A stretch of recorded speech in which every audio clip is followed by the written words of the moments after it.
Dobrodošli u novu epizodu emisije Fancy Bite. Po prvi put u istoriji serije sezona Vampirskih dnevnika imaće 23 epizode.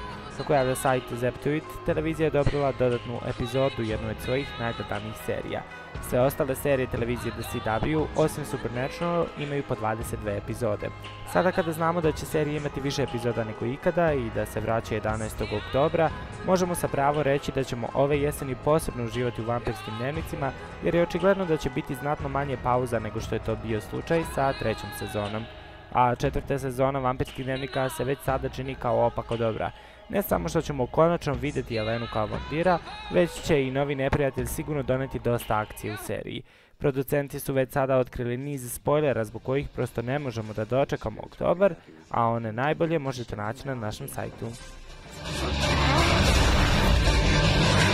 You weren't there the day Elena looked me in the eye and told me she absolutely never wanted this. And you shouldn't have let her die. I never meant for her to die.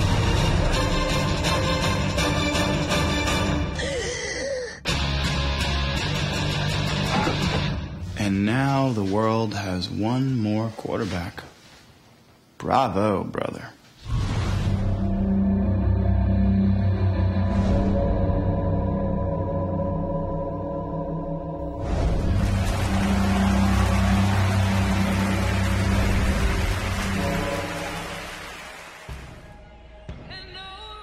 Sudeći po promotivnom videosnimku, večerašnja epizoda Prave krvi djeluje poprilično napeta, a kako i neće kad je ostalo još tako malo do kraja 5. sezone.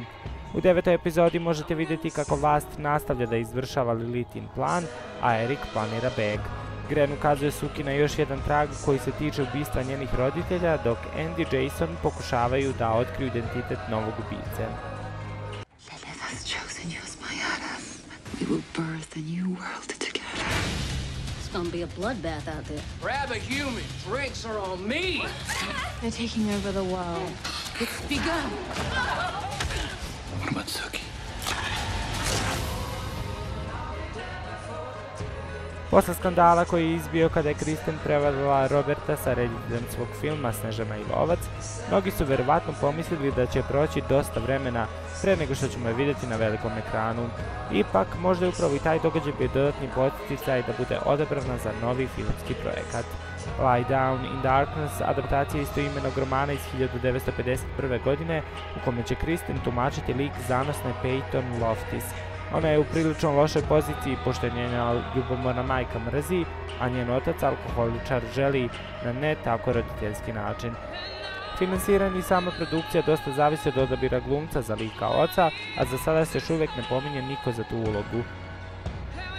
Svako je u Vampirskim dnevnicima na svoj način podneo transformaciju vampira, a mnogi koji prate seriju pitaju se kako će se Elena snaći u ovoj situaciji. U intervjuu za jedan strani sajt, izvršni producent ove serije Julie Plec otkrila je nove detalje vezane za Elenu i ovaj proces. Prva stvar koju smo saznali je da će njoj biti mnogo teže da prihvati sebe kao vampira nego što je to bilo sa Caroline, čiju smo transformaciju pomno pratili. Kako Julie objašnjava, Caroline je devojka koja sve kontroliše i kada je odlučila da bude dobar vampir, ona je to i uradila.